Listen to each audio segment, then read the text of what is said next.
ও বাবাজিরা ভাইরা মনে রাখুন, ফুরফুরা শরীফের পীর মুজাদ্দিদুজ জামান আলা হযরত দাদা হুজুর পীর কিবলা রাহমাতুল্লাহ আলাইহি, সেই সময় আমরা ছিলাম না, তবে এটা অন্তত জানি আমাদের মতো ওই সময়টা অত বিলাসিতার ছিল না।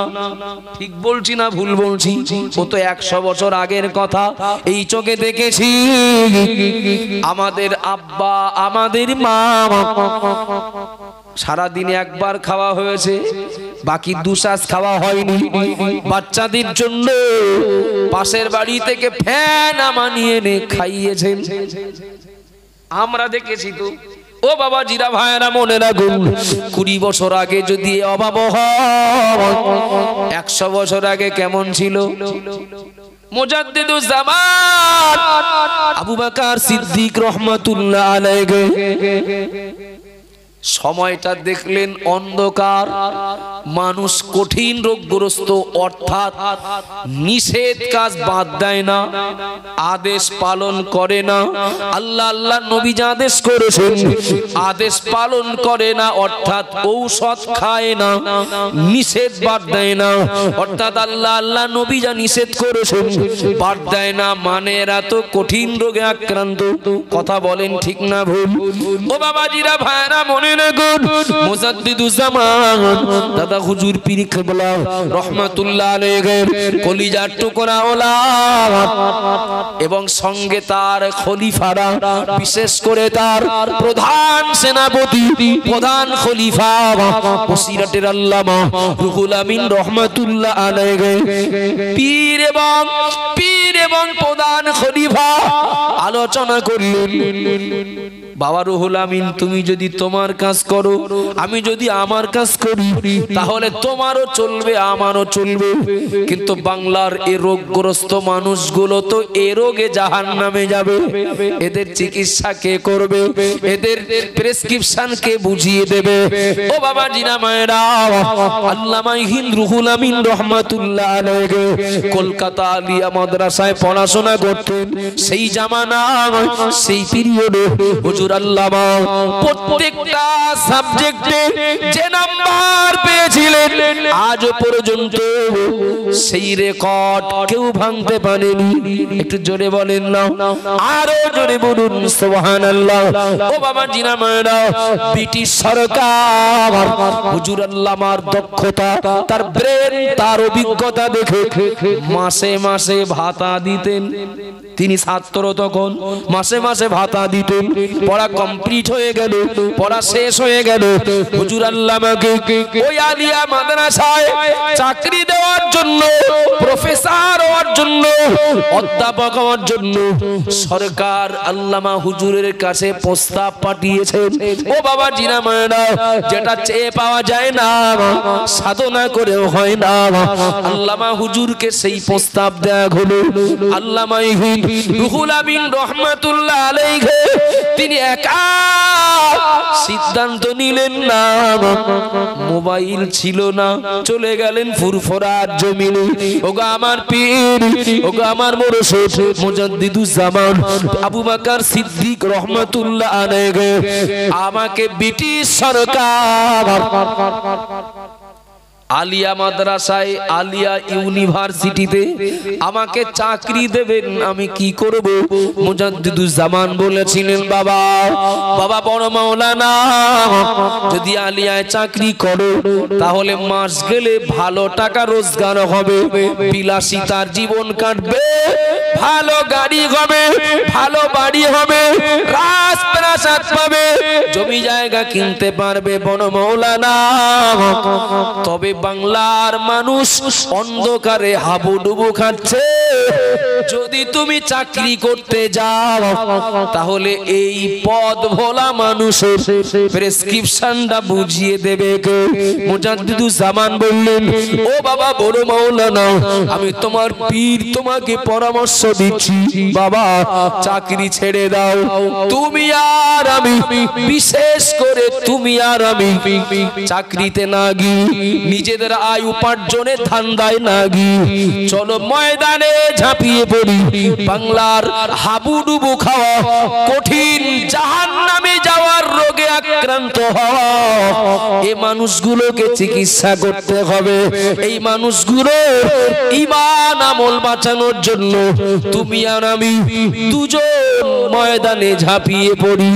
একটু জোরে বলবেন না, একটু মহাব্বতে বলবেন না। ও বাবা জিরা মায়েরা, এ কথা আমাদের বহু জানা বহু শোনা। আল্লামা এবং মুজাদ্দিদুজ্জামান গরুর গাড়ি, নৌকা, পায়ে হেঁটে, কখনো বা পালকিতে করে এত ছোটা ছুটেছিলেন, এত বোঝান বুঝিয়েছিলেন, এত বলা বলেছিলেন, এত লেখা লিখেছিলেন।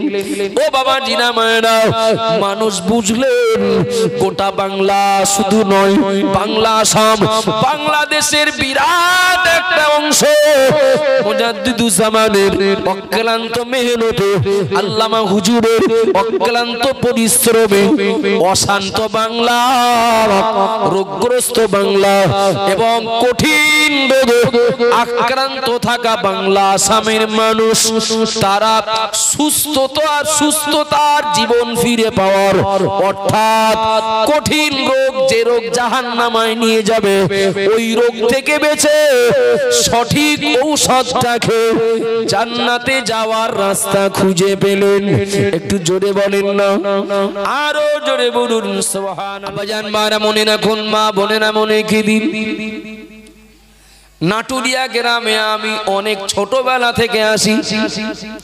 তাই এপাড়া ওপাড়া, যে পাড়া যে বাড়ি যেখানেই হোক, ও বাবা জিরা ভাইরা মনে রাখুন, আপনাদের কাউকে আমি কখনোই শত্রু ভাবিনি, আর কোনোদিন ভাববো না। একটু বোঝার জন্য অনুরোধ করছি। উদাহরণ দেই একটা, ধরে নেন না কেন, আমার আমাশা হয়েছে, শরীর গরমের জন্য আমার আমাশা হয়েছে, আমি ডাক্তার বাড়ি গেছি, ডাক্তার আমার জন্য ঔষধ দিলেন, এই ঔষধ গুলো খাও, এটা একটা নরমাল বিষয়, একটা নরমাল সমস্যা। আমাশার জন্য রক্ত পরীক্ষা দেওয়া হবে না, আলট্রাসোনোগ্রাফি দেওয়া হবে না, এক্সরে দেওয়া হবে না, যে কোনো ডাক্তারের কাছে গেলেই ঔষধ দিয়ে দেবেন, ঔষধগুলো ঠিকঠাক খেয়ে যান। ও বাবাজিরা ভাইরা মনে রাখুন, আজ সোমবার, ঔষধ এনেছি এক সপ্তাহ আগে, আজ সোমবার 1 সপ্তাহ হয়ে গেল, কিন্তু 1 সপ্তাহ আগে ঔষধ এনেছি, সময় মতো ঔষধগুলো খেয়ে যাচ্ছি, কিন্তু আমাশা যা ছিল গত সোমবারে, আজকে সোমবারে তার 3 গুণ বেড়েছে। 3 গুণ বেড়েছে। ঔষধ বলো 1 সপ্তাহ দিলেন, সে খাওয়া হয়ে গেছে বলো। ডাক্তার বাড়ি যে বলছে, ও ডাক্তার কি ঔষধ দিলে, সে তো সারিনি, আরো 3 গুণ বেড়েছে। ডাক্তার ভাবছেন, তাই খারাপ ঔষধ দেয়নি তো, ঠিকই দিলাম তো, এটা নরমাল ঔষধ। কম্পাউন্ডার যারা থাকে ওরাও এই ঔষধ জানে, জানে না বাপ, জানে। অনেক রুগীরা ঔষধ খেয়ে খেয়ে হাফ ডাক্তার হয়ে গেছে, দোকানে যে বলেন এই ওই বড়ি কটা দেন দিন, এই ক্যাপসুল কটা দেন দিন, হয় না, হয় না। তো ডাক্তার মাথা চুলকিয়ে পাচ্ছেন না যে আমার ঔষধ খেয়ে ধরেই নিলাম আমাশা না হয় সারলো না, কিন্তু বাড়ার কথা না তো, কি করলাম এতদিন ধরে আমি। মাথা চুলকিয়ে চুলকিয়ে শেষ পর্যন্ত হঠাৎ মনে হলো, আচ্ছা আব্দুল মুহিত, আমার ঔষধগুলো ঠিকঠাক খেয়েছিলে? খাইনি মানে দেখেন পাতা সব ফুরিয়ে গেছে। আচ্ছা তোমার সকাল থেকে আর ঘুমাতে যাওয়ার আগ পর্যন্ত খাওয়ার রুটিনটা বলো দিন, মানে এছাড়া আর কোনো কারণ ডাক্তার খুঁজে পাচ্ছেন না। আল্লাহ দেখেন, আমি সকালবেলা উঠি, 1 গ্লাস দুধ, 2টো চাপা কলা খাই, ওই 9টা-10টার দিকে গরম ভাত কিংবা পরোটা জাতীয় কিছু খাই, দুপুরে গরম ভাত খাই, বিকাল হলে 1 গ্লাস দুধ, 2টো কলা খাই, রাত 9টা-10টার দিকে আবার আমি ভাত খাই, রুটি খাই, খেয়ে আপনার ঔষধ ঠিক টাইম মতো খেয়ে শুয়ে পড়ি। কিছু বুঝেছেন নাকি? কি বুঝেছেন বলেন? আমি মদ খাই বলিনি বলো, আমি বিড়ি খাই বলিনি বলো, আমি সিগারেট খাই বলিনি, কি এই জাতীয় যা আমার জন্য সর্বনাশ সেসব খাই কিচ্ছু বলিনি বলো। আমি ভাব ভিটামিন জিনিসের নাম বলেছি, এইগুলো খাই। ডাক্তার মাথায় হাত দিয়ে বলছেন আমার ফার্মেসির সব ঔষধগুলো যদি তোমার খাওয়ানো হয়, ওই দুধ আর চাপা কলা বাদ না দিলে তোমার আমাশা জীবনেও সারবে না। ঠিক ঠিক না ভুল? ওই দুধ চাপা কলা যদি বাদ না দাও, ডাক্তারের চেম্বারের বা ফার্মেসির সব ঔষধ গুলে খাওয়ালো ও আমাশা জীবনে সারবে না, আরো বাড়বে। তাই ঔষধ খেয়েও আমাশা বাড়বে কেন? যেটা নিষেধ সেটা বাদ না দেওয়ার জন্য। কথা ঠিক না ভুল? ও বাবাজিরা, ভাইরা, মনে রাখুন, দুনিয়ার ডাক্তার তারা প্রেসক্রিপশন করেছেন, যদি আদেশটা আদেশ অনুযায়ী ঔষধ খাই, নিষেধ যদি বাদ না দেই, ঔষধ খাওয়া যদি বেকার হয়, রোগ যদি না সেরে আরো বাড়ে। ও বাবা জিরা মায়েরা, মনে রাখুন, মহান আল্লাহ পাক তিনি আমাদেরকে ভালোবাসেন, আল্লাহ আমাদেরকে মহাব্বত করেন। আমরা যেন জাহান্নামী না হই, আমরা যেন আযাবে গ্রেফতার না হই, আমরা যেন ক্ষতিগ্রস্ত না হই, তার জন্য মহান আল্লাহ নবীকে পাঠালেন, মুহাম্মদুর রাসূলুল্লাহ সাল্লাল্লাহু আলাইহি ওয়াসাল্লামকে পাঠালেন ডাক্তার বানিয়ে, আর প্রেসক্রিপশন বানালেন পবিত্র কোরআন মাজিদটাকে। সুবহানাল্লাহ বলে, একটু মহব্বত করে বলবেন না? মুহাম্মদুর রাসূলুল্লাহ ডাক্তার, আর প্রেসক্রিপশন হলো পবিত্র কোরআন। ও বাবা জিরা ভাইনা, মনে রাখুন, আল্লাহর নবী মুহাম্মদুর রাসূলুল্লাহ সাল্লাল্লাহু আলাইহি ওয়াসাল্লাম আল্লাহর ওই প্রেসক্রিপশন কোরআনটাকে বুঝিয়ে দেওয়ার জন্য সারাটা জীবন 63 বছর পর্যন্ত নবী তার ডিউটি, তার দায়িত্ব পালন করলেন। ও বাবা জিরা ভাইনা, মনে রাখুন, আল্লাহর নবী দুনিয়া থেকে বিদায় নিলেন, কিন্তু প্রেসক্রিপশন বন্ধ হয়ে যায়নি। প্রেসক্রিপশন রোগীকে দেওয়া, রোগীর কাছে পৌঁছে দেওয়া বন্ধ হয়নি। নবী আমার ইন্তেকাল করলেন, আল্লাহর নবীর ইন্তেকালের পর সাহাবারা এ দায়িত্ব পালন করলেন, আল্লাহর দেওয়া ওই প্রেসক্রিপশনটা বোঝানো পড়ব, কিভাবে কোনটা খাবে কোনটা খাবে না, কোনটা নেবে কোনটা নেবে না, কোথায় যাবে কোথায় যাবে না, কি বলবে আর কি বলবে না। আল্লাহর দেওয়া ওই প্রেসক্রিপশন নবী বুঝিয়ে চলে গেলেন, সাহাবারা বুঝিয়ে চলে গেলেন, তাবিরা বুঝিয়ে চলে গেলেন। ও বাবাজিরা, ভাইরা, মনে রাখুন, ইমাম মুস্তাহিদ যারা তারা বুঝিয়ে চলে গেলেন। কিছু মনে নেন না বাবা, ফুরফুরা শরীফের পীর মুজাদ্দিদুজ্জামান আলা হযরত দাদা হুজুর পীর কিবলা রাহমাতুল্লাহ আলাইহি, আল্লাহর প্রিয় মাহবুব বান্দা মুজাদ্দিদুজ্জামান যে সময়কার মানুষ ছিলেন, ওই সময়টা গোটা বাংলার মানুষ কঠিন রোগগ্রস্ত ছিলেন। দেহের রোগের কথা বলিনি, কঠিন রোগগ্রস্ত ছিলেন। লুঙ্গি ছেড়ে ধুতি পরতেন, ধান কেটে লক্ষ্মীর গলায় ধান জ্বলাতেন, খেজুর গাছের রসের গুড় তৈরি করে ফরিদে সেন্নে দিতেন, নামগুলো সব রাখতেন বেঈমানদের নামের সাথে মিলিয়ে। মসজিদ চিনতেন না,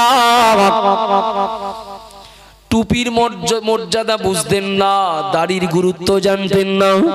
ও বাবাজিরা, ভাইরা, মনে রাখুন, খোলাপতার মাটিতে শুয়ে আছে বজলুর রহমান দরগাপুরি হুজুর রহমাতুল্লাহ আলাইহি। দরগাপুরির কাছে কিছু মানুষ চলে গেলেন, দরগাপুরির কাছে কিছু মানুষ গিয়ে বললেন, ওগো দরগাপুরি, আমাদের গ্রামে আপনাকে একটু যেতে হবে। কি ব্যাপার? তো আমাদের এলাকায় মহামারী দেখা দিয়েছে, প্রচুর পরিমাণে মানুষ মারা যাচ্ছে, আপনাকে দিয়ে একটু গ্রামটা বন্ধ করে নেব, আপনাকে দিয়ে গ্রামটা বন্ধ করে নেব। এ প্রথা আজও কখনো কখনো দেখা যায়, যাই কি যায় না বাবা? ও বাবাজিরা, মায়েরা, দরগাপুরি বললেন গ্রাম বন্ধ করা হবে। এর আগে কেউ গিয়েছেন নাকি? গ্রামবাসী বললেন দরগাপুরি হুজুরকে, ও আল্লাহর মাহবুব বান্দা, অনেক হুজুররা গিয়েছেন, কিন্তু মানুষ মরা বন্ধ হচ্ছে না। আপনি একটু চলেন। দরগাপুরি গেলেন, আর এই সময়টা তো একই সময়, তথা বলা যেতে পারে দাদা পীরের কি আল্লামা হুজুরের কাছাকাছি সময়। বজলুর রহমান দরগাপুরি গেলেন শেষ পর্যন্ত, যে এত হুজুর যে কাজ হয়নি। দরগাপুরি হুজুরকে নিয়ে যাবেন কারো বাড়ি, একটু নাস্তা পানি চা পানি দেওয়ার জন্য, একটু প্রাথমিক আপ্যায়ন করার জন্য। দরগাপুরি হুজুর বললেন, আমাকে মসজিদে নিয়ে চলেন। মসজিদে তা হুজুর একটু নাস্তা করে আসবেন, নাস্তা পরে হবে, আমার মসজিদে নিয়ে চলেন। ও বাবাজিরা ভাইরা খেয়াল করুন, বজলুর রহমান যাকে বলা হতো আল্লামা হুজুরের বাম হস্ত, ডান হস্ত হামিদি, বাম হস্ত দরগাপুরি, মসজিদে তাকে নিয়ে যাওয়া হলো। মসজিদে গিয়ে দেখলেন পুরো মসজিদটা ঝুল কালি ধুলো বালি ভর্তি। ও বাবাজিরা মায়েরা মনে রাখুন, বজলুর রহমান মসজিদে ঢুকেই বললেন, লোকজন ডাকেন, মসজিদটা সাফাই করেন, পরিষ্কার করেন, আজানের টাইম হলে আজান দেন, সবাইকে নামাজ পড়তে আসতে বলেন। আমি বজলুর রহমান বলছি, তামাম দুনিয়ার হুজুর দিয়ে যদি গ্রাম বন্ধ করা হয় মহামারী যাবে না।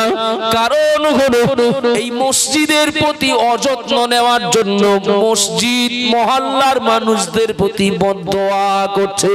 যেখানে আল্লাহর ঘর বদদোয়া করে সেখানে হুজুরের তদবিরে কাজ হয় না। যেখানে আল্লাহর ঘর বদদোয়া করে সেখানে হুজুরের পানি পড়ায় কাজ হয় না। যেখানে আল্লাহর ঘর বদদোয়া করে সেখানে গ্রাম বন্ধ করে কাজ হয় না। বজলুর রহমান নিজে উপস্থিত থেকে আজানের সময় হয়ে গেল, তার আগে মসজিদটা পরিষ্কার করে নিয়ে আজান হয়ে গেল, সময় আজান দেওয়া হলো। হুজুরের উপস্থিতিতে গ্রামবাসীদেরকে ডাকা হলো, মসজিদ পরিষ্কার করে নিয়ে জামাতে নামাজ হলো। হুজুর সবাইকে তওবা পড়িয়ে দিলে, এরপর মহামারী উঠে গেল। একটু মহব্বতে বলবেন না? ঘাম আর পিঠে আর পেটে মলম লাগালি হবে? একটু কথা বলেন বাবা। ঘাম আর হাতে পায়ে মলম লাগালি হবে? দরগাপুরি বললেন, বদদোয়া করছে মসজিদ, আর গ্রাম বন্ধ করে কি হবে? মসজিদটার যত্ন নিলেন। গ্রামবাসীদের বললেন, মসজিদটাই এসো, নামাজ পড়ো, মসজিদের কখন কি লাগে দেখো, মহামারী চলে যাবে। ছাড়েন, কারণ বুঝতে হবে। শুধু ঔষধ খেয়ে গেলি হবে না, যে এত খাচ্ছি তা কাজ হচ্ছে না কেন, এত বড় বড় হুজুর দিয়ে দোয়া করে নিচ্ছি তা হচ্ছে না কেন। আসলে কেন হচ্ছে না, কারণটা তো খুঁজতে হবে। কথা বলেন বাবা, কারণটা তো খুঁজতে হবে। ঔষধ খাচ্ছি কিন্তু আমাশা বাড়ছে, বাড়ছে কেন? কারণ দেখতে হবে। আমার খাওয়া উল্টো পাল্টা হচ্ছে কিনা। ও বাবাজিরা ভাইরা মনে রাখুন, ফুরফুরা শরীফের পীর মুজাদ্দিদুজ জামান আলা হযরত দানা হুজুর পীর কিবলা রাহমাতুল্লাহ আলাইহি, সেই সময় আমরা ছিলাম না, তবে এটা অন্তত জানি আমাদের মতো ওই সময়টা অত বিলাসিতার ছিল না। ঠিক বলছি না ভুল বলছি? ও তো 100 বছর আগের কথা, এই চোখে দেখেছি। আমাদের আব্বা আমাদের মা সারা দিনে একবার খাওয়া হয়েছে, বাকি দুশ্বাস খাওয়া হয়নি। বাচ্চাদের জন্য পাশের বাড়ি থেকে ফ্যান মানিয়ে এনে খাইয়েছেন, আমরা দেখেছি তো। ও বাবা জিরা ভাইরা মনে রাখুন, 20 বছর আগে যদি অভাব হয়, 100 বছর আগে কেমন ছিল? মুজাদ্দিদুজ জামান আবু বকর সিদ্দিক রহমাতুল্লাহ আলাইহি সময়টা দেখলেন অন্ধকার, মানুষ কঠিন রোগগ্রস্ত, অর্থাৎ নিষেধ কাজ বাদ দেয় না, আদেশ পালন করে না। আল্লাহ আল্লাহ নবী যা আদেশ করেছেন আদেশ পালন করে না, অর্থাৎ ঔষধ খায় না, নিষেধ বাদ দেয় না, অর্থাৎ আল্লাহ আল্লাহ নবী যা নিষেধ করেছেন বাদ দেয় না, মানে এরা তো কঠিন রোগে আক্রান্ত। কথা বলেন ঠিক না ভুল? ও বাবাজিরা, ভাইরা, মনে রাখুন, মুজাদ্দিদুজ্জামান দাদা হুজুর পীর কেবলা রহমাতুল্লাহ আলাইহির কলিজার টুকরা ওলাদ এবং সঙ্গে তার খলিফারা, বিশেষ করে তার প্রধান সেনাপতি, প্রধান খলিফা বসিরাটের আল্লামা রুহুল আমিন রহমাতুল্লাহ আলাইহি পীর এবং প্রধান খলিফা আলোচনা করলেন। বাবা রুহুল আমিন, তুমি যদি তোমার কাজ করো, আমি যদি আমার কাজ করি, তাহলে তোমারও চলবে আমারও চলবে, কিন্তু বাংলার এই রোগগ্রস্ত মানুষগুলো তো এ রোগে জাহান্নামে যাবে, এদের চিকিৎসা কে করবে, এদের প্রেসক্রিপশন কে বুঝিয়ে দেবে? ও বাবা জিনা মায়েরা, আল্লামা হিন্দ রুহুল আমিন রহমাতুল্লাহ আলাইহি কলকাতা আলিয়া মাদ্রাসায় পড়াশোনা করতেন।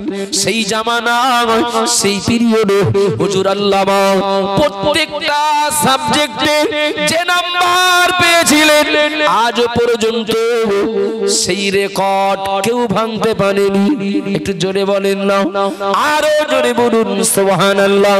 ও বাবা জিনা মায়েরা, ব্রিটিশ সরকার হুজুর আল্লামার দক্ষতা, তার ব্রেন, তার অভিজ্ঞতা দেখে মাসে মাসে ভাতা দিতেন। তিনি ছাত্র তখন, মাসে মাসে ভাতা দিতেন। পড়া কমপ্লিট হয়ে গেল, পড়া শেষ হয়ে গেল, হুজুর আল্লামাকে ওই আলিয়া মাদ্রাসায় চাকরি দেওয়ার জন্য, প্রফেসর হওয়ার জন্য, অধ্যাপক হওয়ার জন্য সরকার আল্লামা হুজুরের কাছে প্রস্তাব পাঠিয়েছেন। ও বাবা জিনা মায়েরা, যেটা চেয়ে পাওয়া যায় না, সাধনা করেও হয় না, আল্লামা হুজুরকে সেই প্রস্তাব দেয়া হলো। আল্লামা রুহুল আমিন রহমাতুল্লাহ আলাইহি তিনি একা সিদ্ধান্ত নিলেন না, মোবাইল ছিল না, চলে গেলেন ফুরফুরার জমিনে। ওগো আমার পীর, ওগো আমার মুর্শিদ মুজাদ্দিদুজ্জামান আবু বকর সিদ্দিক রহমাতুল্লাহ আলাইহি আমাকে ব্রিটিশ সরকার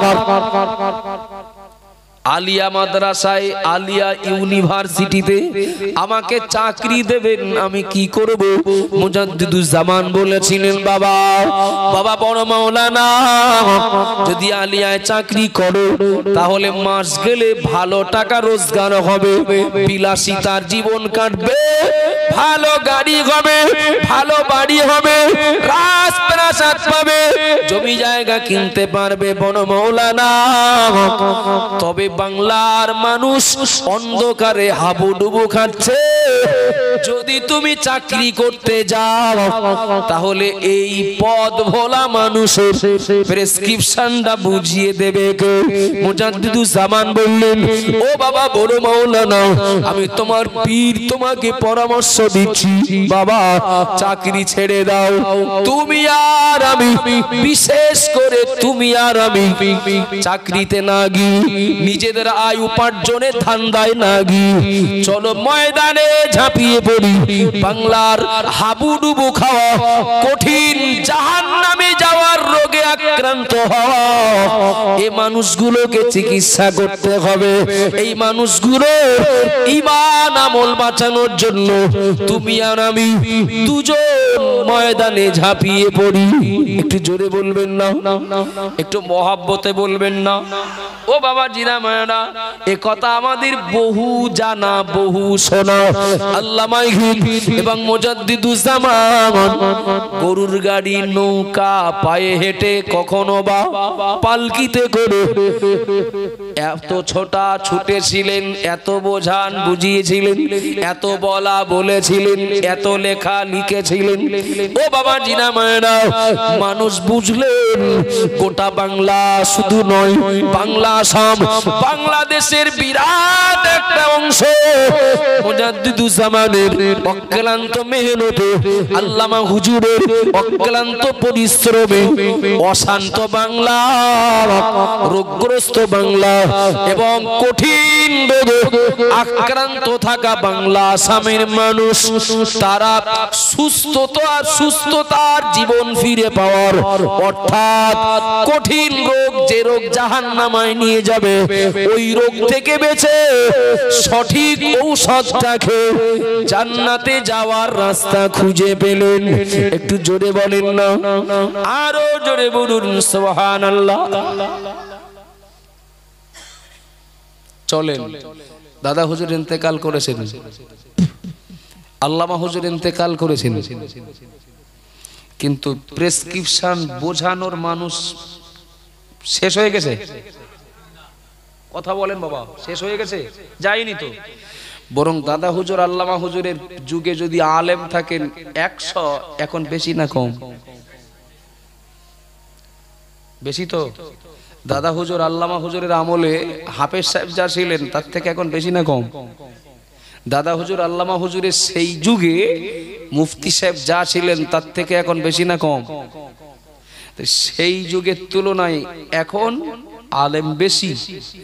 দাদা হুজুর আল্লামা হুজুরের সেই কঠিন সময়ের তুলনায় এখন হাফেজ সাহেব বেশি, মাওলানা বেশি, মসজিদ বেশি, মাদ্রাসা বেশি।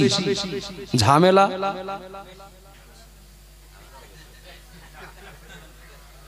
এটা বাদ দিচ্ছেন কেন? ঝামেলা বেশি না? 40 বছর আগে পশ্চিম নাটুরিয়া এই মহল্লায় ইমামতি করতেন যে লোকটা, হাফেজও না, মাওলানাও না, মুফতিও না, এই পাড়ার মধ্যে তিনি একটু বোঝেন তো ইমাম সাহেব, মুন সাহেব নাকি বলতো না, ইমাম সাহেব, আর একজন মুয়াজ্জিন সাহেব, তার তুলনায় আর একটু নরমাল। মাস্টার, ডাক্তার, গ্রামের শিক্ষিত বুদ্ধিজীবীরাও এই না হাফেজ, না মাওলানা, না মুফতি ইমাম সাহেবকে সম্মানও দিতেন, তার কথার মান্যতাও দিতেন। ঠিক না ভুল? ইমাম সাহেব যা করবে তাই। মহল্লা একটা, সারা গ্রামে একটা মসজিদ, কি এত বড় পাড়ায় একটা মসজিদ, হুজুর যা করবে তাই। এখন হাফেজ সাহেব বেড়েছে, মাওলানা বেড়েছে, জানা বোঝা লোকও বেড়েছে, ঝামেলাও বেড়েছে, কেউ কারোর দাম দেয় না। কথা বলেন ঠিক না ভুল? উত্তর পাড়ার হাফেজ সাহেব দেখছে, তাই তো দক্ষিণ পাড়ার ওর আমি ছাপিয়ে যেতে দেবো, মাথা খারাপ হয়েছে, ফতোয়া দে, ও কাফের। উত্তর পাড়ার হাফেজ সাহেব দক্ষিণ পাড়ার হাফেজ সাহেবের কাফের বলে ফতোয়া দিল, যেন দক্ষিণ পাড়ার লোক ওর যুক্তি না শুনে সব আমার পাড়ায় আসে। আর দক্ষিণ পাড়ার হাফেজ সাহেব দেখলো, তাই তো আমার শালা কাফের বললি তুই, আমিও ঘোষণা করছি তুই তো জাহান্নামে যে বসে আছিস। এখন একজন কাফের আর একজন জাহান্নামে যে বসে রয়েছে, সাধারণ মানুষগুলো কি ভাববে? তাই তো, তাহলে তো ও হাফেজ সাহেবের কথা শোনাই যাবে না, কেন? ও তো কাফের। আর এ দক্ষিণ পাড়ার হাফেজ সাহেবের কথাও শোনা যাবে না, এ তো জাহান্নামী, এ তো জাহান্নামী। ওর থেকে আমরা নামাজ না পড়ে ভালো আছি, আমরা কাফের হইনি, আমরা জাহান্নামী বলে সার্টিফিকেট পাইনি, সুদ খাই তাই কি আমাদের বলে কেউ কাফের বলিনি। হয়তো লটারি কাটি, হয়তো লটারি কাটি, হয়তো বা মদ খাই, হয়তো বা একটু পরের জমির আল ঠেলি, তাই বলে আমাদের বলে কেউ কাফের জাহান্নামী বলিনি।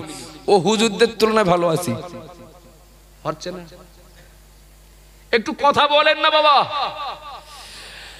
আলেম হাফেজ মাওলানা বেড়ে যাওয়া মানে সেই যুগে গরুর গাড়ি আর নৌকা চেপে যদি সমাজের জঞ্জাল এত পরিষ্কার হয়, আমার মতো ছেলে পিলে 4 চাকা চেপে বেড়ায়। এখন তো জঞ্জাল তো মানে পৃথিবীর বাইরে চলে যাওয়ার কথা, কিন্তু জঞ্জাল বেড়েছে না কমেছে? বেড়েছে না? মানে কি প্রেসক্রিপশনের জায়গায় আছে, প্রেসক্রিপশনের জায়গায় আছে, বোঝানো পর্ব চলছে। বাদুড়িয়ার ডাক্তার বললেন, খবরদার যেন বেড়াচাপা ডাক্তার কাছে যেও না, ও বলে রুগী মেরে ফেলবে। বেড়াচাপার ডাক্তার বললেন, বাদুড়িয়ারও ডাক্তার, কত রুগী যে মেরে ফেলেছে গোনা নেই। এখন মানুষ রোগগ্রস্ত হয়ে সে বাঁধুরিয়ায়ও যায় না, বেড়া চাপায়ও যায় না, বাড়ি একা একা মরি। কিছু মনে নেন না, যখন সমাজের মাটিতে ধর্মজ্ঞান অর্জন করা মানুষের সংখ্যা বাড়বে, তখন সমাজে তো আরো বেশি ইসলামের আলো জ্বলার কথা। কিন্তু আলোর পরিবর্তে আরো সাধারণ মানুষগুলো ধাঁধায় পড়ে যাচ্ছে, ধোকায় পড়ে যাচ্ছে যে কার কথা শুনবো। হাসিবুর বলে একরকম, মহিত বলে একরকম। ভুল বলছি নাকি? আমি বলো আর একরকম বলতে আসিনি, বরং যারা স্টেজগুলোতে সাধারণ মানুষের ঈমান আমল নিয়ে খেলা করছে, সে হুজুর যে হুজুরই হোক, আমি মনে প্রাণে তার ঘৃণা করি, মনে প্রাণে। একদিকে মুসলমানদের পাঁচতলায় মাটি নেই, বাবরি মসজিদ চলে গেল, ও দিল্লির জামে মসজিদও কবে হামলা হবে তা ঠিক নেই। ওয়াকাফ সম্পত্তি, রেল দপ্তরে যা সম্পদ আছে তার পরের স্থান ওয়াকাফ, সেও তো টলমল টলমল অবস্থা। আজকে দেখলাম এক হালাল জাদার বিপরীত কাবা দখল করে বলেছে। কি দখল করবে? কাবা দখল করবে। কাবা দখলের ডাক দিয়েছেন, আমি স্ক্রিনশটটা রেখেও দিছি। আরে ও পারবে কি পারবে না ওটা পরের কথা, এদের মানসিকতাটা কি? আর কথা বোঝা যাচ্ছে কি? এদের মানসিকতাটা কি? অটোমেটিক তো আজমিরের খাজা মঈনুদ্দিন চিশতি, আজমিরি হুজুরের রওজা নিয়েও প্রশ্ন উঠেছে। কি গ্যারান্টি আছে কালকের আল্লামা হুজুরের রওজা নিয়ে প্রশ্ন উঠবে না? কথা বলেন না বাবা, কি গ্যারান্টি আছে দাদা হুজুর কেবলার ওই মাজার শরীফ নিয়ে প্রশ্ন উঠবে না? শত্রুদের চক্রান্ত সফল হবে না হবে পরের কথা, কিন্তু প্রশ্নটা উঠবে না, তার কি গ্যারান্টি আছে? একদিকে মুসলমানদের পায়ের তলায় মাটি সরে যাচ্ছে, নিরীহ সাধারণ মানুষগুলো তারা বলা যায় 3 ভাগের 2 ভাগ প্রেসক্রিপশনের উল্টো চলে রোগগ্রস্ত হয়ে যাচ্ছে। এর মাঝখানে কিছু বক্তাদের বাদরামি দেখলে মনে হয় দুটো একটা স্টেজে যদি দয়া করে কেউ এমন দৃষ্টান্ত রাখতে পারেন, যেই বিতর্কিত কথা বলে, যেই বিভ্রান্তিমূলক কথা বলে পরিবেশের ভারসাম্য নষ্ট করতে যাবে, জামার কলারটা ধরে স্টেজ থেকে নামিয়ে দেন, বাকিরা সব সাবধান হয়ে যাবে। ভুল হচ্ছে নাকি? বাকিরা সব সাবধান হবে। বলে নাটুরিয়াই বলেই হয়েছে, নাটুরিয়াই বলেই হয়েছে। ওই গুর্দ হয়ে এসে যার একটু টার্গেট ছিল আজকের এক ধনা ধনবো, ও যেই নাটুরিয়া সংবাদ যখন চলে যাবে না, ভালো হয়ে যাবে। কি আপনাদের খারাপ লাগছে নাকি আমার কথা? ছাড়েন। কোন হুজুর কি বললেন আমার দেখার দরকার নেই, আমাকে সুস্থভাবে বাঁচতে হবে। সুস্থভাবে বাঁচতে গেলে আমার ঔষধ খেতে হবে। কথা বলে নিষেধ যেগুলো বাদ দিতে হবে। আরে ডাক্তারের মাথা খারাপ হতে পারে, তাই বলে আমি রোগী, আমার মাথা তো খারাপ না। একটু কথা বলেন না বাবা। আরে কত ডাক্তাররা তো সিগারেট খায়, খায় না? খায় না? কত ডাক্তাররা তো সিগারেট খায়, সিগারেট খেতে খেতে প্রেসক্রিপশন লিখছে, তার মানে কি আপনি বাড়িতে খাবেন? কত ডাক্তাররা আছে, এদের তো টাকার অভাব নেই, এরা বাংলা বাংলি মদ খায় না, ওরা বিদেশি মদ খায়, তার মানে আপনিও খাবেন? আপনিও খাবেন? আমার দরকার তার কাছ থেকে ঔষধটা লিখে নেব, আমি ঔষধটা লিখে নিলাম, ও চুলোই যাক, আমার দেখার দরকার নেই। আমি কোরআন জানি না, আমি হাদিস জানি না, জানে যে তার কাছ থেকে বুঝে নিলাম। হতেও পারে কোরআন হাদিস যার কাছ থেকে বুঝে নিচ্ছি ও ডাক্তার নিজেই ঠিক নেই, তাই বলে তার ওই ভাইরাস যেন আমার ভিতরে না ঢোকে। গাড়িতে উঠছি, দেখছি ড্রাইভার একদম চোখ রক্তের মতো লাল, মানে মদ খেয়েছে। আমার বেড়া চাপায় যেতে হবে, ও যখন ড্রাইভার বাদুড়িয়ার থেকে ওর গাড়িতে আমার উঠতে হবে। ও মদ খেলো কি খেলো দেখার দরকার নেই, ওর গাড়িতে উঠলে বেড়াচা পর্যন্ত যাওয়া যাবে। নেমে গেলাম, তুই যেখান পারি যা। কি ভুল বলছি না কি বাবা? সময়টা বিরাট কঠিন সময়, বিরাট কঠিন সময়। আমার নাটুরিয়ার বাপ ভাইদের হাতে না আমি পায়ে ধরে অনুরোধ করছি, নেতার মাতব্বরি ঠান্ডা হয়ে যাবে জনগণ যদি পিছন থেকে সরে যায়। কথা বলেন না বাবা? জনগণ যদি পিছন থেকে সরে যায় ও নেতা ঠান্ডা হয়ে যাবে। আপনি আমার সাপোর্ট দেন বলেই আমি আজকে দুটো উল্টো পাল্টা বলেছি, কাল চারটে বলবো। সাপোর্ট দেন তাই, পিছন থেকে সরে যান, দেখেন একা একা ভালো হয়ে যাবে। ছাড়েন। কি বলছিলাম? একটা মনের কষ্টের কথা বলতে যে এই কথাটা বললাম যে আজও প্রেসক্রিপশন চলছে না, চলছে না। যদিও দেখি প্রেসক্রিপশন করছেন যারা, তাদের ভিতরে গুতুগুতি, তাদের ভিতরে ঠেলাঠেলি, একে অপরের ভিতরে মন্তব্য ছড়াছড়ি, কিন্তু ওটা আপন জায়গায়। প্রেসক্রিপশনটা তো আল্লাহর দেওয়া, প্রেসক্রিপশনটা তো আল্লাহর দেওয়া। এই প্রেসক্রিপশনের মানে প্রেসক্রিপশনটা করছেন যিনি আমাদেরকে বোঝানোর জন্য, বুঝিয়ে দিচ্ছেন যিনি, ভুল তার হতে পারে, প্রেসক্রিপশনের তো ভুল না। কথা বলেন, প্রেসক্রিপশন কোনটা? এত সময় কি বুঝেছেন? কোরআন। সুবহানাল্লাহ বলেন, একটু মোহাব্বত করে বলেন না। কোরআনটা আমাদের জন্য প্রেসক্রিপশন না? ও বাবাজিরা, ভাইরা মনে রাখুন, ও মা বোনেরা মনে গেদেন, কিছু মনে নেন না। মনের কষ্টের কথা বলছি, মনের কষ্টের কথা বলছি। আলেম মাওলানা বাড়লো, মসজিদ বাড়লো, মাদ্রাসা বাড়লো, মুক্তব বাড়লো, হুজুর বাড়লো, হাফেজ বাড়লো, মাওলানা বাড়লো, কিন্তু দেখি যতদিন যায় ততই তো রোগগ্রস্ত মানুষ বাড়ছে। রোগগ্রস্ত মানে, রোগগ্রস্ত মানে আমাদের বাপ দাদারা যে পাপ করেননি, ছেঁড়া প্যান্ট পরে, ছেঁড়া লুঙ্গি পরে, তালি দেওয়া জামা গায়ে দিয়ে, ওই না হাফেজ, না মাওলানা, না মুফতি, এমন লোকের পিছনে নামাজ পড়ে আমার আব্বা আমার দাদা ওরা যে পাপ করেনি। আমরা ভিআইপি যুগের ভিআইপি শ্রোতা, ভিআইপি মুসল্লি, ভিআইপি আমরা ভক্ত। আমাদের ভিতরে বাপ দাদাদের রোগ যেটা ধরেনি সেটা আমাদের ধরেছে কিনা? কথা বলে। ও দাদি, একটু ওই কি বলে রোজার নিয়তটা বলো দিন দাদি। সে দাদি, দাদি মানে ব্রিটিশ আমলের বুড়িমা। দাদি একটু রোজার নিয়তটা বলো দিন। তো ও কি আর আমি জানি, ওই থাকি তাই আল্লাহ নাই নেবে নাই না নেবে, আমি ওসব জানি না। ও নানি, এখন এই সবাই কি নামাজ পড়ে আসলো বলো দিন? ওই রাত্রির নামাজ। কোন নামাজ? রাত্রির নামাজ। আর একটুখান পরে ভোরের আজান, ভোরের নামাজ হবে। ও দাদি, এশা রক্তের আজান হচ্ছে তাও জানি না। ও নানি, ও রোজার নিয়ত কি তাও জানে না, কিন্তু নামাজও পড়ে, রোজা রাখে।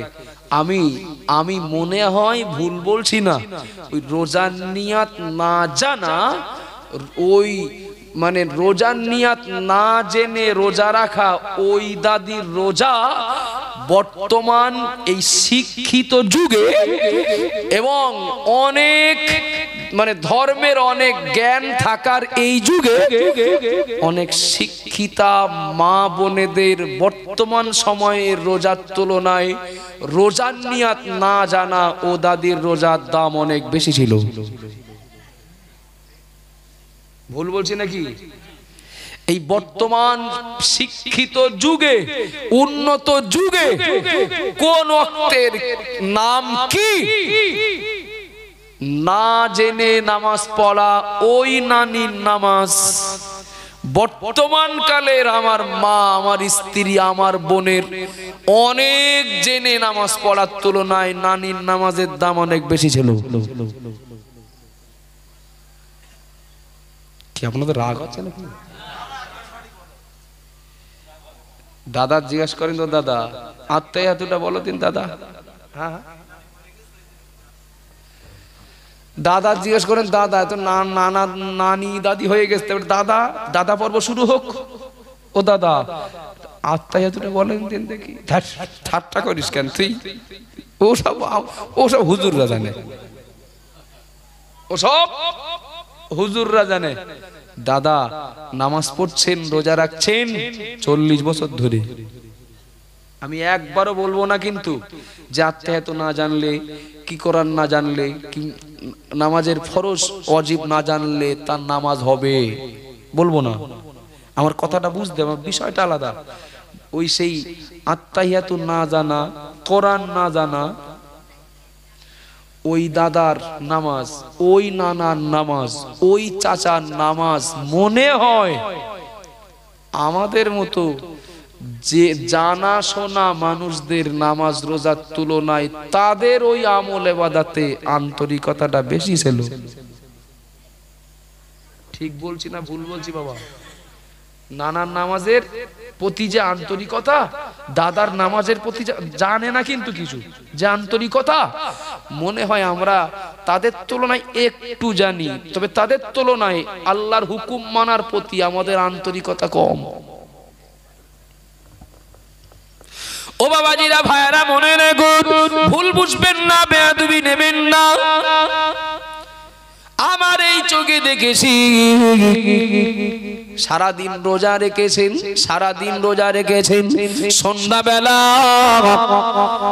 এখন যেমন মসজিদে ইফতার দেয়, এ প্রথা তো সব জায়গায় বহুদিন থেকে চলছে, এমনটা তো না।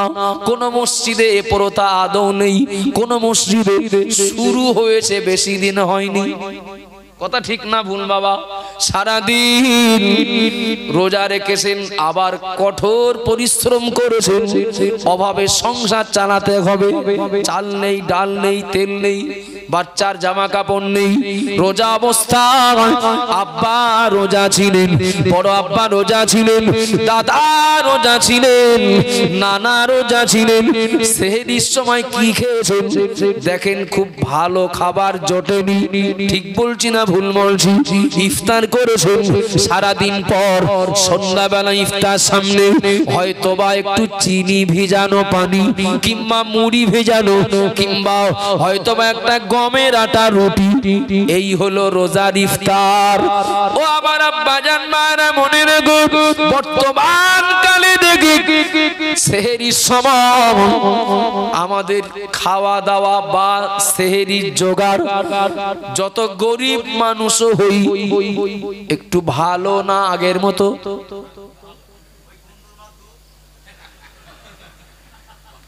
অনেক ভালো না? সন্ধ্যাবেলা মসজিদে ইফতার দেবে, ইফতার তো দেয় পাল্লা দিয়ে। ও শুধু ও সিঙ্গাড়া দিয়েছে, আমি চপ সিঙ্গাড়া দুটোই দেব। ও খেজুর দিয়েছে 5টা, আমি দেব 10টা। ও দেশে খিচুড়ি, আমি দেব বিরিয়ানি। ইফতার দিচ্ছে কে? খোঁজ নিলি পাওয়া যাবে 1 সপ্তাহ আগে 2 লাখ টাকা পেয়েছে লটারিতে। খোঁজ নিলে পাওয়া যাবে লোকটা ছোট ভাই বোনেদের হক নষ্ট করে বাপকে ভুল বুঝিয়ে জমি সব নিজের নামে লিখে নিয়েছেন।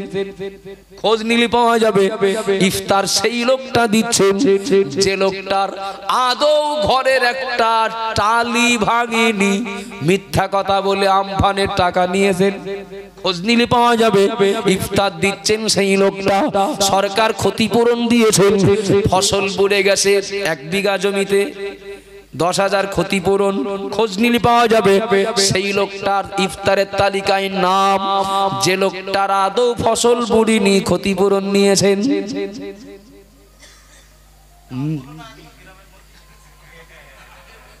নির্ভেজাল হালাল ইফতার তো নাকি?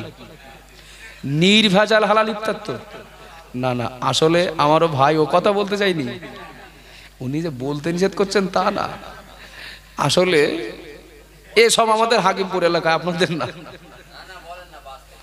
ছাড়েন। সেহরি করেছেন কি দিয়ে? হয়তো বা ভাত, কি হয়তো একটু আলু সানা ছিল, কি ছিল না, কি একটু ডাল ছিল, কি ছিল না, কখনো বা ঝাল আর লবণ দিয়ে ডলে পেঁয়াজ দিয়ে খেয়ে নিয়েছেন। হয়েছে না হয়নি বাপ? হয়েছে তো। ইফতার করেছেন, ওই ইফতারের জোগাড় বলেছি, ইফতার করে ভাত খেয়েছেন, তাও মাছ নেই, ডিম নেই, গোশ নেই, কিছু মনে নেন না বাবা। আর বর্তমান কালে ইফতার না, যাতা ইফতার না, ইফতার করে চার দোকানে যায়, সারাদিন যাওয়া হয়নি তো, ইফতারটা করে চায়ের দোকানে যায়, তারাবির টাইমে মসজিদে ঢুকবেন, তারাবি পরে বাড়ি যাবেন, চায়ের দোকানে বসে চা খান আর বলেন এই না হইলো ইফতার। সত্যি, কিন্তু খেলেন কি বাবা? কি খেলেন? যদি ইফতারটা হালাল টাকার না হয়, কে মানবেন কে মানবে না আমার দেখার দরকার নেই। আমি বলেছি, আমি ডাক্তার না হলেও এখন ডাক্তার, আমি প্রেসক্রিপশন লিখে যাব, রুগী খাবে কি খাবে না তার ব্যাপার। কি খেলেন? যদি ইফতারটা হারাম দিয়ে হয়, আর রোজা শুরুটা যদি হারাম দিয়ে হয়, রোজা হবে তো?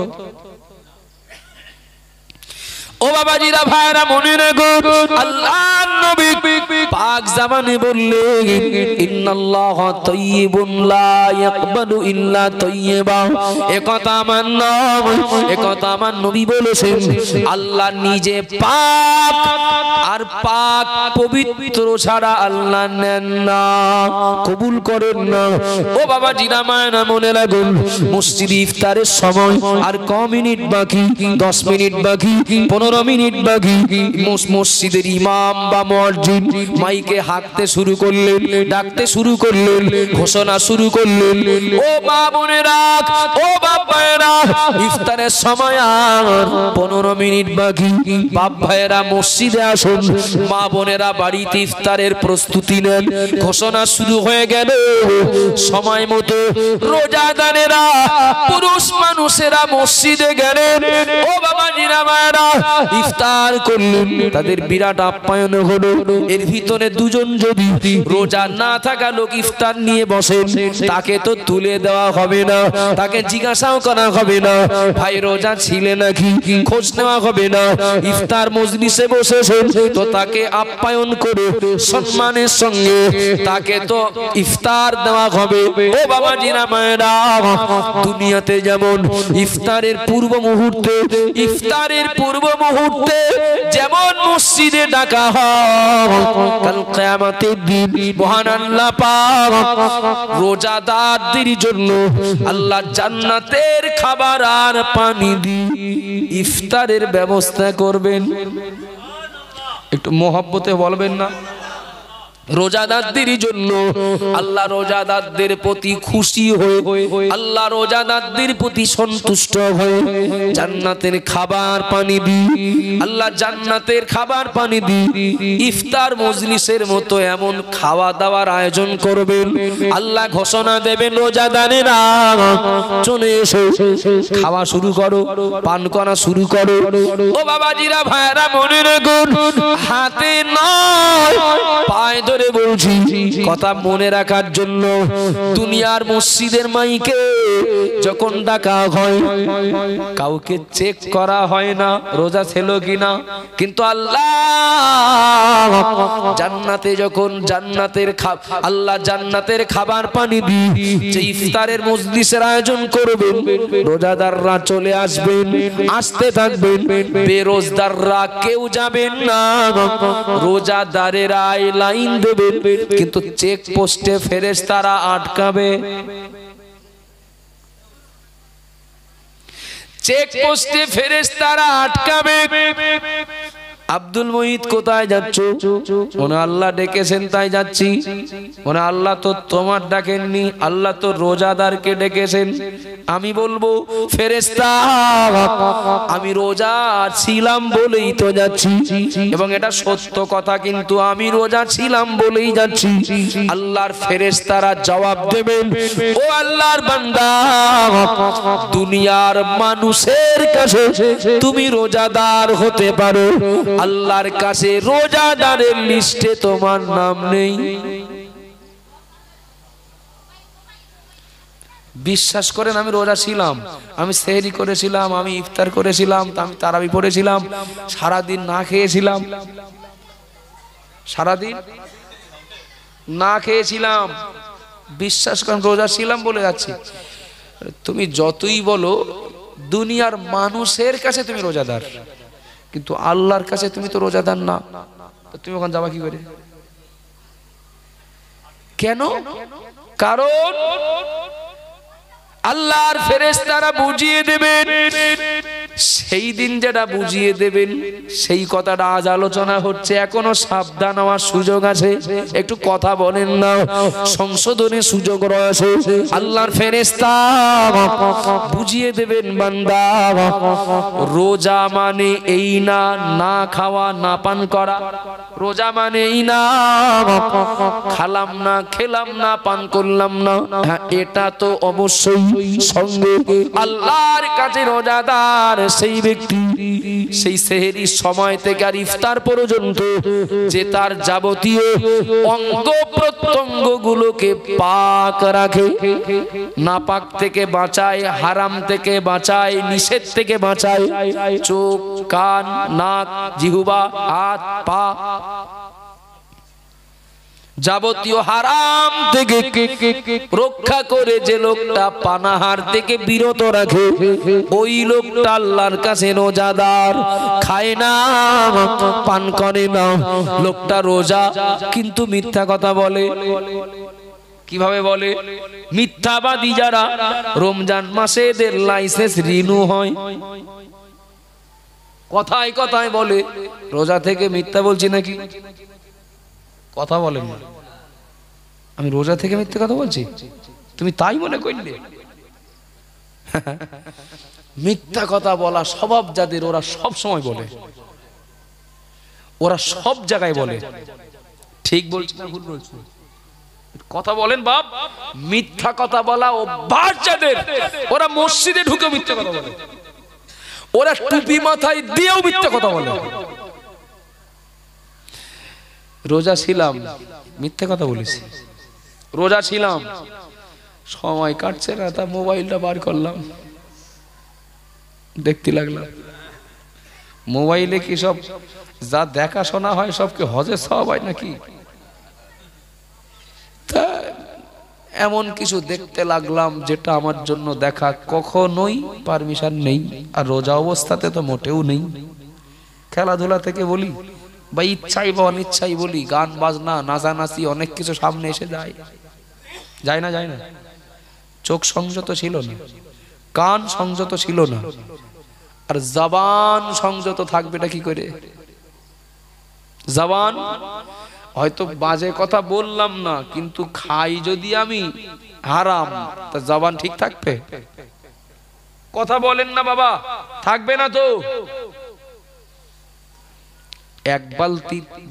এক বালতিতে 10 লিটার দুধ আছে, 10 লিটার, মাত্র 25 গ্রাম গোচনা যদি ওই দুধে দেওয়া হয় তো খুব অসুবিধা হবে। কেনবেন না? দাম যদি একটু কমে দেওয়া হয়, দাম কমে দেওয়া হয়, এরপরেও নেওয়ার লোক হবে না, তাই না? গোচনা পড়া দুধ বিক্রি করছে, লোক জানতে পারলেও চামড়া তুলে দেবে মেরে। কথা ঠিক না ভুল বাবা? এক বালতি দুধে 50 গ্রাম না, 25 গ্রাম না, 10 গ্রাম গোচনা ঢুকেছে, মানে এটা হালাল ওটা হারাম। আমি আর অন্য ব্যাখ্যা দিচ্ছি না, এটা হালাল আর ওটা হারাম। 10 লিটার হালালে 10 গ্রাম হারাম ঢুকলে আমরা যদি না নেই,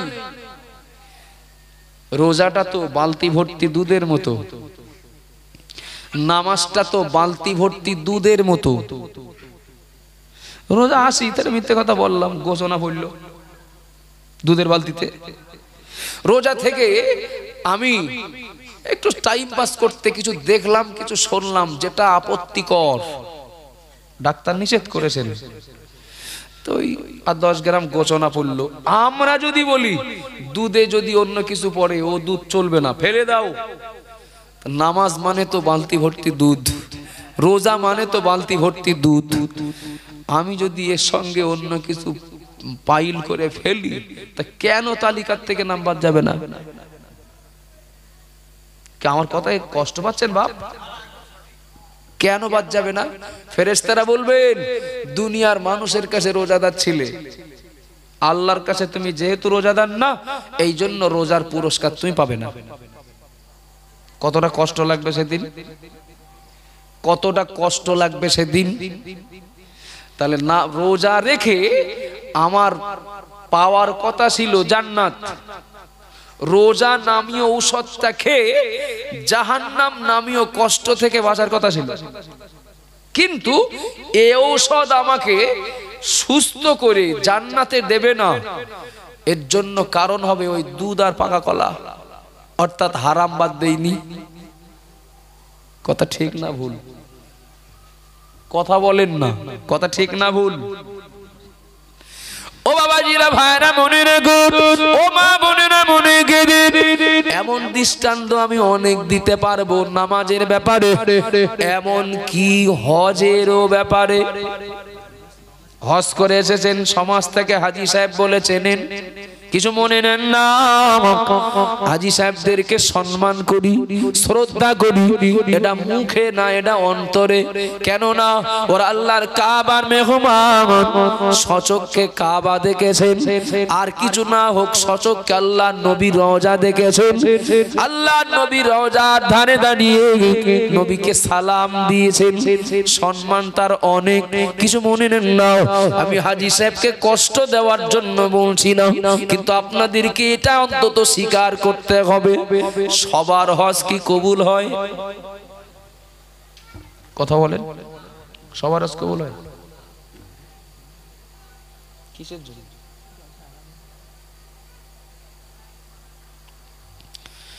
সবার হজ কবুল হয়? আচ্ছা, আমার হজ কবুল হয়নি, তাহলে আমি বাড়ি আসলে আমার কি আর হাজী সাহেব বলবে? এত আপ ডাউন হয়ে যাচ্ছে কেন? উত্তর, আমি মক্কা মদিনা ঘুরে বাড়ি এসেছি, মানে 45 দিন সফর শেষ করে যাবতীয় কাজকর্ম ডিউটি সব পালন করে বাড়ি আসলাম, কিন্তু আল্লাহর কি আমার হজ বলে কবুল হয়নি, তা আমার কি কেউ হাজী সাহেব বলবে? বাহ, সেম। এটা যদি বুঝতে পারেন তাহলে অনেকটা বোঝা যাবে। হজ কবুল হোক না হোক লোক বলবে হাজী, নামাজ কবুল হোক না হোক লোক বলবে নামাজি, রোজা কবুল হোক না হোক লোক বলবে রোজাদার। কিন্তু আল্লাহর কাছে পাওনাটা পেতে গেলে লোক বললে হবে না, আল্লাহকে তো রোজাদার বলে মানতে হবে, আল্লাহকে তো নামাজি বলে মেনে নিতে হবে। আল্লাহ কাউকে হাজী বলে মেনে নেবেন, তবেই তো পুরস্কারটা পাওনা হবে। কথা ঠিক বলছি না ভুল বলছি? কিন্তু আমাদের হয়েছে কি, আল্লাহ যা বলে বলুক গে যাক। 500 টাকা দান দিয়েছিলেন মসজিদে কি মাদ্রাসায়, এখন সে ভিড়ের মধ্যে লোকটার নাম বলতে মনে নেই, লোকটার নাম বলতে মনে নেই। লোকটার খুব মনে মনে না দুঃখ হচ্ছে, 500 টাকা বেকার হয়ে গেল, একদম একদম পুরো পানিতে ফেলে দিলাম। কি করা যায়, কি করা যাবে? তা খুঁজে খুঁজে দেখা 2 টাকা আছে পকেটে। 2 টাকা দেওয়া উদ্দেশ্য না, 2 টাকা পকেটে আছে, তো আমার ওই 500 টাকাটা সমাজে তুলতে গেলে 2 টাকাও দিতে হবে। কিভাবে? তুই 2 টাকাটা নিয়ে হুজুরের কাছে এসে বলছে, হুজুর 500 যখন দিলাম তাই 2 টাকা রেখে কি করব? এটাও নেন। আমার তাহলে টোটাল 502 টাকা দেওয়া হইলো।